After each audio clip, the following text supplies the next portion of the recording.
নবী বলেন, ও আয়েশা রে, তুমি আমার কোন খেদমতটা চাও?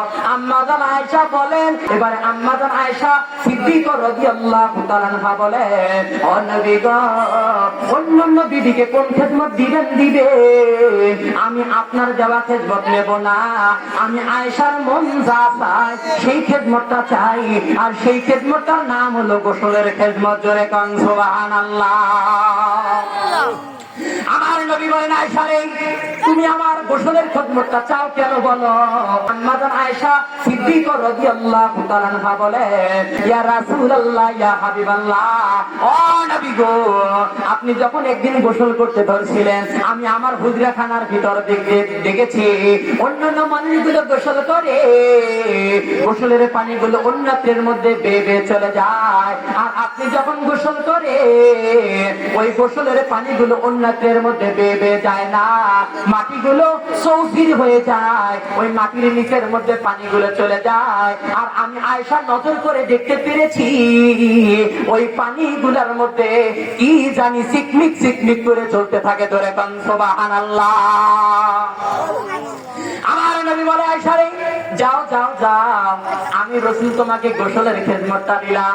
আল্লাহর নবী বলার পরে আম্মা জান আয়েশা গোসলের খেদমতটা নিলেন। আমার ভাইরা রে, আম্মা জান আয়েশা একদিন নবীজিকে গোসল করাতে চলে গেলেন। ও ভাইরা রে, এখানে একটি কথা বলে দে, আমার রাসূল যে গোসল করতেছিলেন, ওই পানিগুলো যে মাটির নিচের মধ্যে যায়, ওই পানিগুলো কি হইল, কি অবস্থায় থাকলো?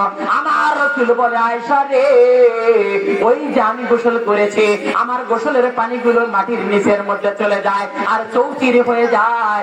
ও আয়েশা রে, ও মা, একটা বারের জন্য কান লাগান, স্বামীর গোসল করার মধ্যে কি ফজিলত, স্বামীর খেদমতের মধ্যে কি ফজিলত। এবার আল্লাহর নবী বলে, আয়েশা রে, আমি রাসূল বলে দিলাম, আমার গোসলের পানিগুলো আল্লাহ ওই মাটির মধ্যে সোনা আর রূপা হিসাবে রেখে দিয়েছে। ধরে কান সুবহানাল্লাহ।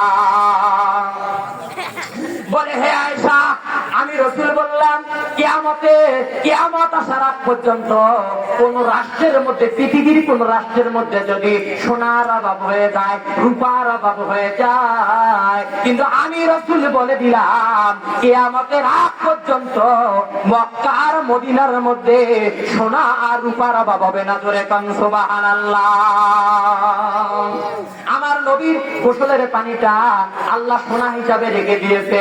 ও মা, আম্মা জান আয়েশা যখন নবীকে গোসল করাইতেছিল, একটা বারের জন্য কান লাগান, এবার সুন্দর করি নবীজিকে যখন গোসল করাবে, ওই গোসল করাতে গেলে তক্তার নিচের মধ্যে আম্মা জান আয়েশা একটা পায়ের আঙ্গুল চলে গিয়েছিল। ওই আঙ্গুলটা মানে ওই পীরার গজালটা ভেদ করে পাটা ফাটায়া দিয়েছে, আঙ্গুলটা ফাটায়া দিয়েছে।